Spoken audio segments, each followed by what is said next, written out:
Hallelujah, praise the lord. मसीह में आप सबकी सलामती हो। तो आज मैं आपके साथ एक बहुत इंपॉर्टेंट मैसेज शेयर करना चाहती हूँ। तो मेरा ईमान है कि जब आप इस मैसेज को सुनेंगे तो आपकी ज़िंदगियाँ ज़रूर तब्दील हो जाएंगी। तो जैसा कि आपने थंबनेल पे भी देखा कि एक पिक्चर लगी हुई है जिसमें आप देख सकते हैं कि एक गुरु जो है वो अपने चेले का सर, अपने मुरीद का सर जो है वो अपने पाँव से धो रहा है। तो क्या ये बात उसको रवा है या नहीं, हम दुनियावी तौर पे भी सीखेंगे और बिब्लिकल तौर पे भी सीखेंगे। तो मेरे अजीज़ों, मैं आपसे ये कहना चाहती हूँ, आज भी बहुत सारे लोग हैं जो अंधे बने हुए हैं, जिनकी अक्लों पे शैतान ने पर्दा डाल दिया है। वो सच्चाई को देखते हुए भी सच्चाई से वाकिफ़ नहीं होना चाहते, जबकि हमारे खुदावंद का ज़िंदा कलाम हमें ये सिखाता है कि सच्चाई से वाकिफ़ हो तो सच्चाई तुम्हें आज़ाद करवाएगी। हालेलुया। तो हम देख सकते हैं कि ये जो गुरु है, ये जो दुनियावी गुरु है, ये अपने चेले के साथ कैसा बिहेवियर कर रहा है।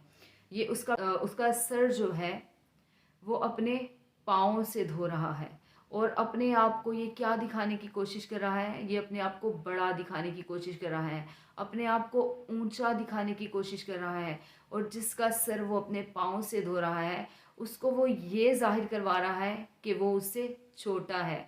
और आजकल के दुनिया के लोगों को देखें तो वो इन चीज़ों को वो देखते हुए भी कि हमारे साथ गलत हो रहा है तो भी क्या कर रहे हैं, तो भी उन झूठे लोगों के पीछे चलते जा रहे हैं, अंधे बन के चलते जा रहे हैं। तो मेरे अजीज़ों, मैं आपसे ये कहना चाहती हूँ कि आप अंधे मत बने, आप अपनी आँखों को खोलें। अगर आप अंधे बने रहेंगे तो एक दिन गड्ढे में गिर जाएंगे। और शैतान जो है वो यही करना चाहता है, और शैतान चाहता है लोगों को गुमराह करना। बहुत सारे ऐसे लोग हैं इस दुनिया में जो सच्चाई से अनजान हैं, ना वाकिफ़ हैं।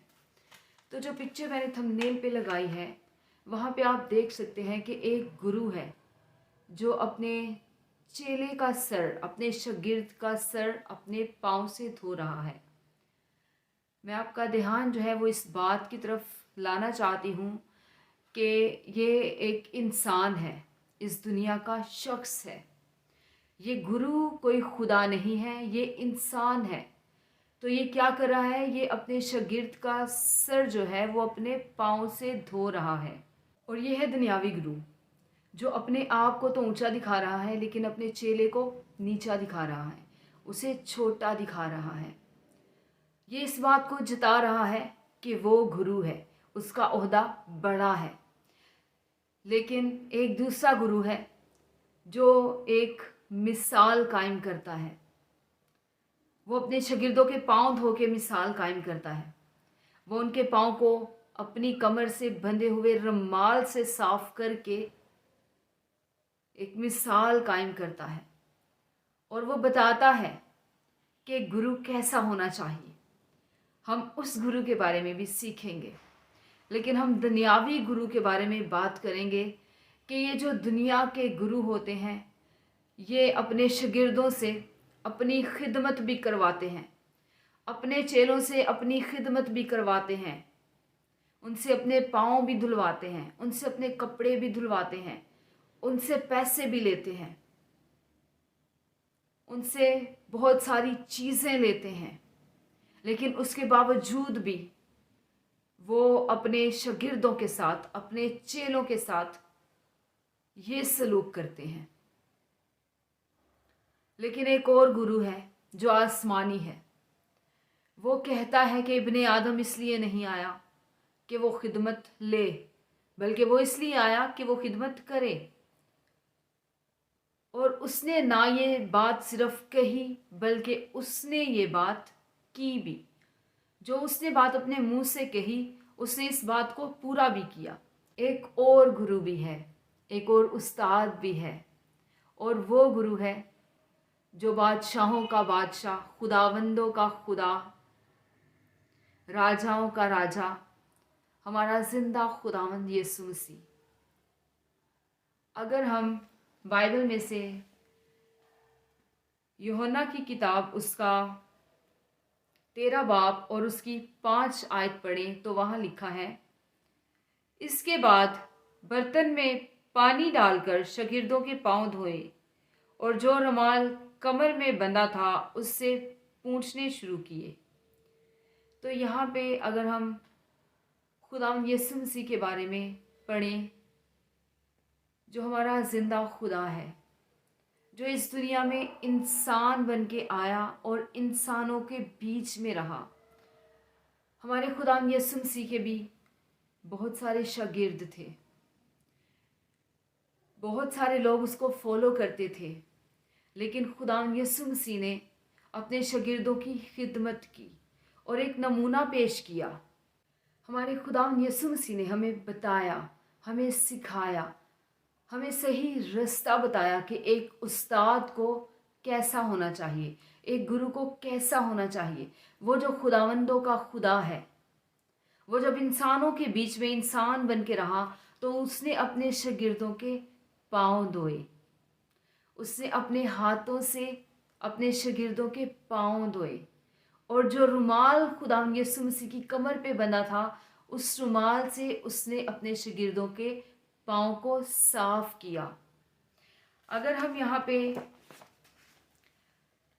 मरकस की किताब उसका 10 बाब और उसकी 45 वर्स पढ़ें तो वहाँ पे लिखा है, क्योंकि इब्ने आदम भी इसलिए नहीं आया कि खिदमत ले, बल्कि इसलिए कि खिदमत करे और अपनी जान बथेरों के बदले फिदिया में दे।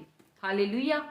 तो हमारे खुदावंद यीशु मसीह जो हैं वो हमें सिखा रहे हैं कि इब्ने आदम इसलिए नहीं आया कि वो खिदमत ले, बल्कि वो इसलिए आया कि वो खिदमत करे, और इसका नमूना भी उसने दिया अपने शागिर्दों के पाँव धो के।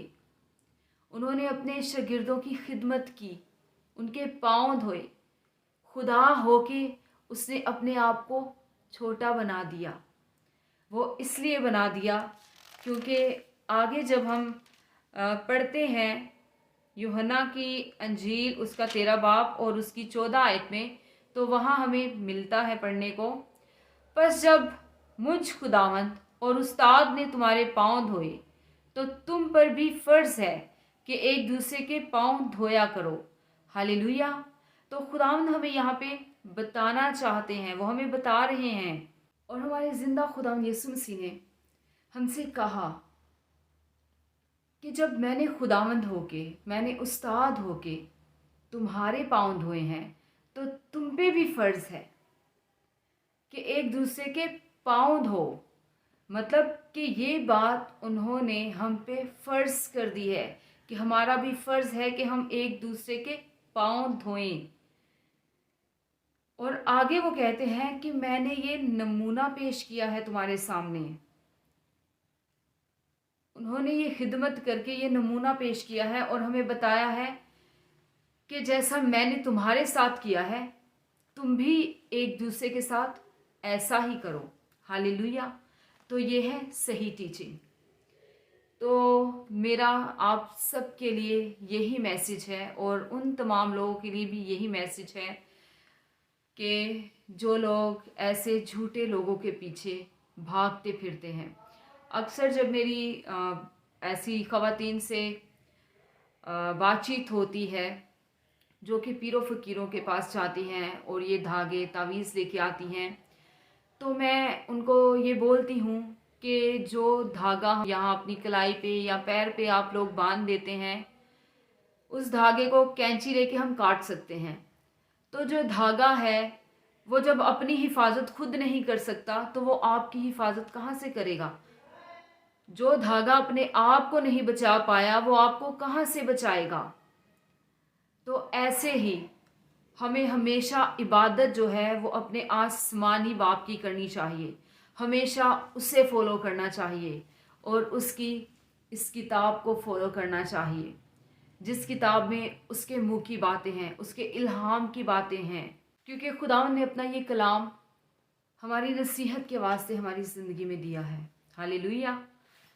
तो हमेशा उस खुदा को फॉलो करें जो सब इंसानों को बनाने वाला है, क्योंकि ये सारी मखलूक, सारी जानदार जो हैं, सारे चिरिंद परिंद, हर एक चीज़ जो इस दुनिया में है वो हमारे खुदावंद की बनाई हुई है। तो हमें अपने ज़िंदा खुदा को हमेशा फॉलो करना है, ऐसे गलत लोगों के पीछे नहीं भागना, ऐसे गलत टीचर्स के पीछे नहीं भागना, ऐसे गलत पीरों फकीरों के पीछे, बाबाओं के पीछे नहीं भागना, जो ना ही तो अपने आप को बचा सकते हैं और ना ही आपको बचा सकते हैं। क्योंकि अदालत के दिन कोई भी आपको बचा नहीं सकता। तब खुदावंद की हजूरी में आपको खड़े होना है और हर एक चीज़ का, सही का गलत का आपको जवाब देना पड़ेगा। हर एक बात का जवाब आपको देना पड़ेगा खुदावंद की हजूरी में। तो मेरा आज का मैसेज आप सबके लिए यही है कि गलत उस्तादों के पीछे मत भागें, खुदावंद के जिंदा कलाम को पढ़ें। ये कलाम हमें संवारता है, हमें निखारता है, यहाँ तक कि हमारी ज़िंदगी को पूरी तरह से तब्दील कर देता है। हालेलुया। तो मेरा ईमान है कि आज के इस मैसेज से आपको बरकत मिली है। Praise the Lord. हमेशा शाद रहें, आबाद रहें और जैसे जैसे खुदावंद आपको तौफीक दे, खुदावंद की खिदमत के कामों को करते रहें। आमीन। गुमराही की ज़िंदगी से बाहर निकलिए, खुदावंद यीशु पे ईमान लाएं, हमेशा की ज़िंदगी पाएं और नजात पाएं। God bless you. आए हम दुआ करें। आसमानी बाप, तू जो आसमानों पे तक नशीन होता है तो भी हम खाकसारों का ख्याल रखता है। मैं तेरी शुक्रगुजारी करती हूँ खुदावंद इस वक्त के लिए, खुदावंद इस घड़ी के लिए, खुदावंद जो तूने मेरी ज़िंदगी में बख्शा खुदावंद, कि खुदावंद मैं तेरे कलाम की बातें खुदावंद तेरे लोगों के साथ शेयर करूँ खुदावंद। खुदावंद जो भी कलाम खुदावंद मैंने तेरे लोगों के साथ शेयर किया है खुदावंद, ये कलाम खुदावंद इनकी ज़िंदगियों में जड़ पकड़े खुदावंद। ये कलाम खुदावंद अपना असर खुदावंद इनकी ज़िंदगियों में छोड़े खुदावंद, क्योंकि खुदावंद तेरा कलाम जिस भी रूप में आता है खुदावंद वो अपना असर दिखाता है, वो कभी भी बेफायदा बेतासीर नहीं लौटता। खुदावंद तो अपने लोगों के दिलों को खोल खुदावंद, इनके जहनों को खोल खुदावंद, ताकि खुदावंद ये गुमराही की जिंदगी में ना जिए खुदावंद, बल्कि खुदावंद उस राह को चुने खुदावंद जो राह तूने इनके लिए तैयार की है खुदावंद। तो अपने लोगों को खुदावंद गुमराही की जिंदगी से निकाल खुदावंद, इन्हें रिहाई दे खुदावंद, इन्हें छुटकारा दे खुदावंद। तेरा कलाम खुदावंद इनके दिलों की बंजर जमीनों को सैराब कर दे खुदावंद। तेरा कलाम खुदावंद इन्हें अपनी तरफ खींचे खुदावंद। मैं तेरा शुक्र करती हूँ, तेरी तारीफ करती हूँ खुदावंद। तू जो खुदावंद प्यार से भरा हुआ खुदा है, तू जो खुदावंद रहम से भरा हुआ खुदा है खुदावंद, मैं तेरे रहम को, तेरे फजल को खुदावंद तेरे लोगों के लिए मांग लेती हूँ खुदावंद। जितनी जाने इस वक्त मुझे लाइव देख रही हैं खुदावंद, उनके लिए तेरी बरकत को मांग लेती हूँ खुदावंद, तेरे पाकरू के टच को मांग लेती हूँ खुदावंद। एक एक को छू खुदावंद, ब्लेस कर खुदावंद और अपने कलाम से भर दे खुदावंद। महज खुदावंद हम तेरा कलाम पढ़े ना, बल्कि तेरे कलाम की बातों पे अमल करके अपनी जिंदगियां गुजारें खुदावंद। तो अपने कलाम के गहरे भेदों को खुदावंद अपने लोगों पे जाहिर कर खुदावंद। ओ खुदावंद तू ख्वाब रोया में खुदावंद अपने लोगों से बात कर खुदावंद। ओ रबालिया रजिया रखा रबा रबी इंदर रबाला रजिया रबा, ओ रबा शबा रबालिया लबी इंदर रबाला रबी इबलिया ये रबाला रजिया रखा रबा रबी इंदर रबाला रजिया रबा। खुदावंद तमाम छुपी हुई बातों को खुदावंद, तमाम छुपे हुए भेदों को खुदावंद तू अपने लोगों पे जाहिर कर खुदावंद, क्योंकि खुदावंद जब तू राजी होता है तो बहुत सारे राज फाश हो जाते हैं खुदावंद। अगर खुदावंद ये लोग खुदावंद गुमराही की जिंदगी गुजार रहे हैं खुदावंद और उस जिंदगी से खुदावंद ये अनजान है खुदावंद, तो खुदावंद तो ये राज को फाश कर इनकी जिंदगी में, ताकि खुदावंद वो सच्चाई से वाकिफ हो और खुदावंद सच्चाई इन्हें आजाद कराए खुदावंद। तू रहम की निगाह कर खुदावंद, तू करम की निगाह कर खुदावंद। तेरा कलाम खुदावंद इनकी जिंदगियों में 30-60 नहीं बल्कि 100 के 100 गुना फैलाए खुदावंद। अबलीस शरीर खुदावंद इनके कलाम को चुराने ना पाए खुदावंद। ये कलाम इनकी जिंदगियों में अपना असर छोड़े और इनकी जिंदगियां खुदावंद इस कलाम के वसीला से बदलें, इस कलाम के वसीला से खुदावंद पूरी तरह से तब्दील हो जाए, क्योंकि खुदावंद तेरा कलाम बंजर जमीनों को सैराब कर देता है खुदावंद। मैं तेरा शुक्र करती हूँ खुदावंद, तेरे लोगों को खुदावंद मैं तेरे ब्लड में कवर करती हूँ खुदावंद। तेरे पाक फरिश्ते खुदावंद इनके घरों में ख़ैमाज़न हो खुदावंद, इन्हें हर तरह की बीमारी से खुदावंद, हर तरह की मुश्किल परेशानी से खुदावंद तू बचाना, तू रिहाई देना, तू छुड़ाना खुदा दे केक को छू और ब्लेस कर, यीशु तेरे नाम से मांगती और पाती हूँ, आमीन।